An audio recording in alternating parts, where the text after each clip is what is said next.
Entrevista da semana.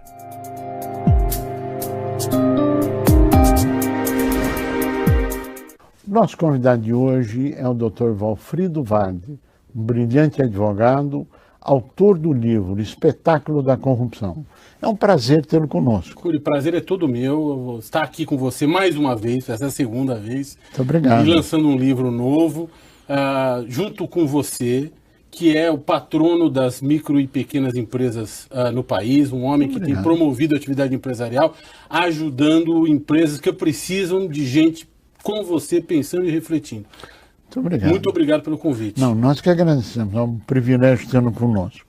Dr. Valfrido, o senhor está fazendo um lançamento do livro em homenagem, uma dedicação aos homens que combatem a corrupção. Verdade, Curi, nós vamos lançar agora no dia 15 de outubro em São Paulo e depois nos dias que seguem também em Brasília, Belo Horizonte e Rio de Janeiro. Vamos lançar um livro sob o título Espetáculo da Corrupção. E é um livro, de fato, dedicado aos homens e às mulheres que combateram e vêm combatendo a corrupção, esse mal que assola o país.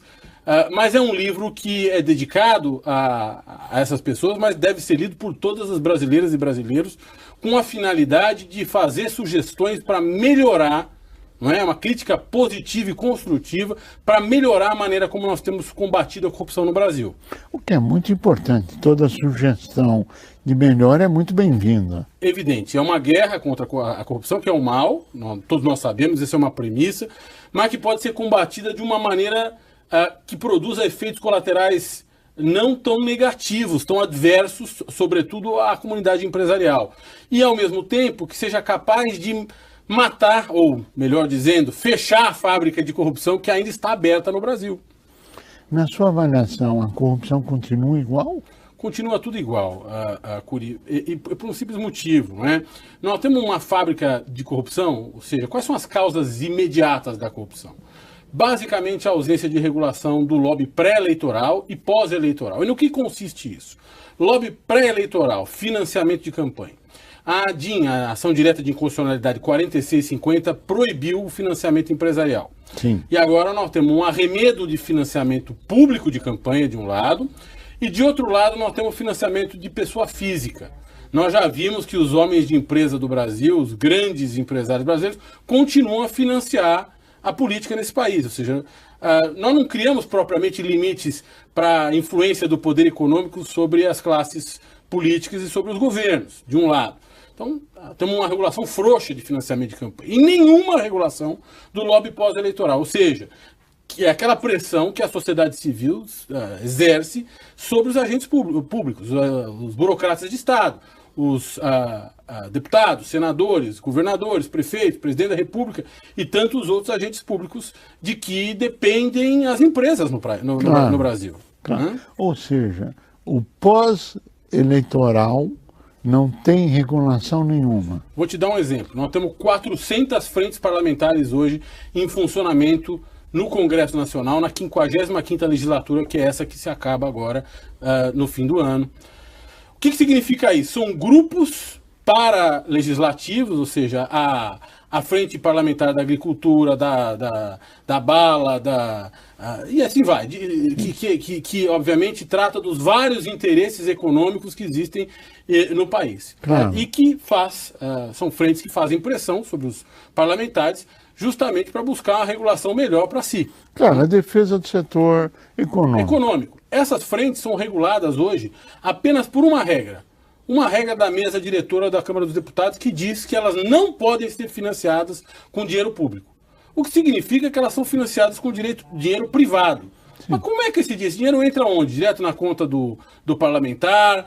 Como é que a gente financia esse trabalho de lobby? Porque o nome disso é lobby. Né? Como é que a gente financia o trabalho de lobby num país de dimensões continentais como o Brasil? Não é possível fazer sem dinheiro, mover parlamentares de um estado para o outro para entender problemas, contratar pareceres, fazer apresentações, convencer a sociedade civil de que é melhor agir de uma maneira diferente da outra. Dá transparência ao processo. E dá transparência ao processo. Nós não temos legislação de lobby no país.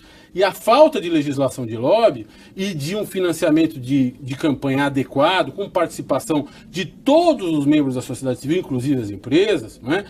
A ausência disso irá, evidentemente, manter aberta a fábrica de corrupção. Se não pior, permitir uma infiltração do crime organizado nas estruturas de Estado. Esse crime organizado vem se comentando há muito tempo que ele irá financiar as eleições porque ele trabalha com dinheiro vivo, em espécie, e que é incontrolável tanto sua origem como seu destino. Isso é verdade? Olha, ao invés de a gente fazer um vaticínio se vai acontecer ou não no Brasil, vamos olhar o que aconteceu em outros países. Sim. Né? Vamos olhar para a Itália primeiro? Vamos. Se a gente olhar para a legislação italiana, a legislação antimáfia na Itália, nós vamos ver que ela é uma legislação tão sofisticada ou mais sofisticada que a legislação americana. Tá? Os dois países têm uma legislação antimáfia muito parecida. Contudo, na Itália, a máfia conseguiu se infiltrar no Estado e lá se encontra. Houve a Operação Mãos Limpas na Itália e nem por isso conseguiram, na Itália, afastar a máfia dos governos, que continuam permeados por organizações criminosas, todas elas no entorno da máfia. Nos Estados Unidos, por outro lado, essa legislação antimáfia conseguiu expurgar do Estado qualquer infiltração de organização criminosa. E por quê?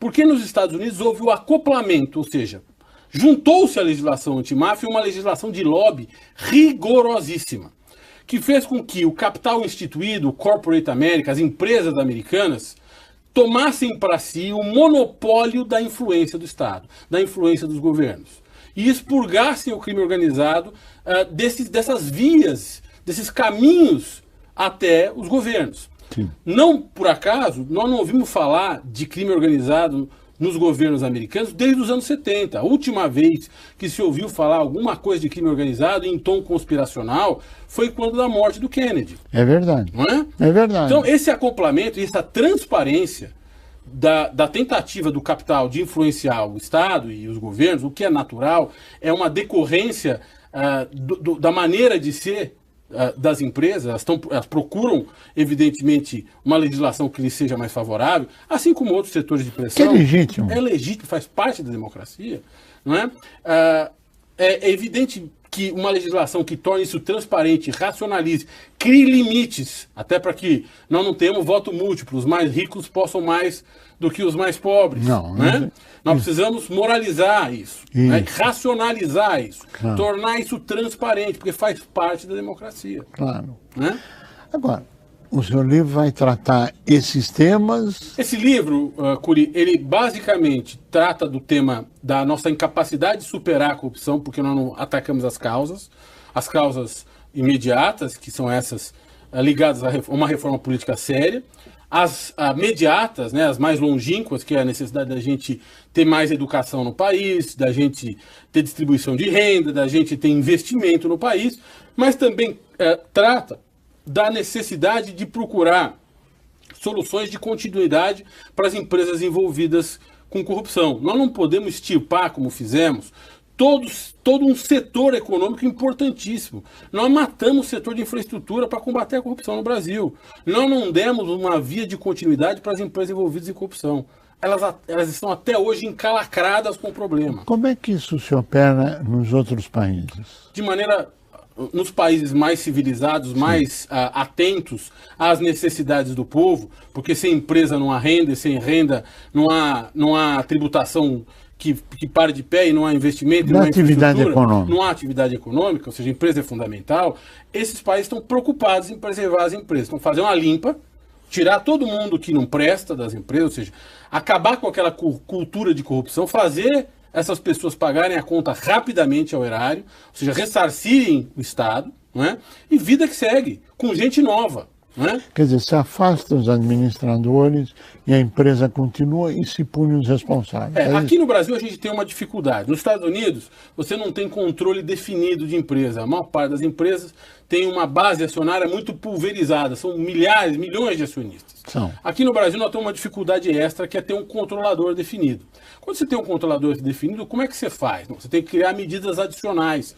Às vezes uma monitoria, o dever de alienar determinados ativos para diminuir a capacidade de corromper, né? Sim. Mas de qualquer forma, você não pode matar a empresa, porque se você matar a empresa, primeiro, você não vai ressarcir os cofres públicos. A empresa quebrada não consegue ressarcir o Estado. Segundo, você vai matar os empregos. Sim. Né? E todos os outros setores da economia que gravitam no entorno daquela empresa que você matou. Sim. Aqui no Brasil, nós temos estudos, como por exemplo o estudo da GO Consultoria, que foi divulgado pela Globo no G1, que mostram que nós perdemos 120 bilhões de reais do PIB, a perda, com um combate puramente repressivo à corrupção. Né?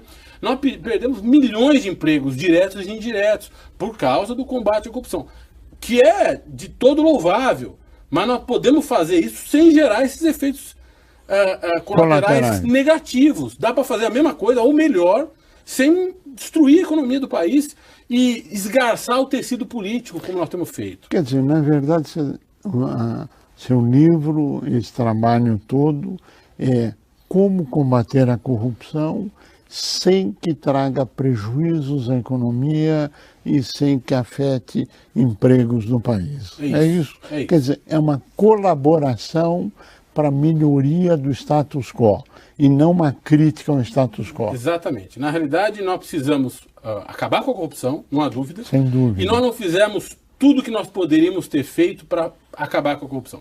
De fato, o combate à corrupção ele se estende em 4 pilares, né? O primeiro é o de definir o que é corrupção. O segundo, né, é de detectar a corrupção. O terceiro é de tornar as decisões de combate à corrupção concretas, ou seja, efetivas, acabar com a impunidade. E quarto lugar, ter vias de solução para as empresas. Nós melhoramos o segundo e o terceiro pilar. Nós conseguimos detectar com as colaborações premiadas que adicionadas ou emparelhadas com as prisões cautelares, buscas e apreensões, nós conseguimos melhorar a detecção da corrupção. O juiz também está mais aparelhado para punir e efetivamente aplicar a lei e fazer com que a lei seja concreta, seja mude o mundo. Né? Mas nós temos um problema na definição de corrupção, que é muito ampla, ficou muito ampla.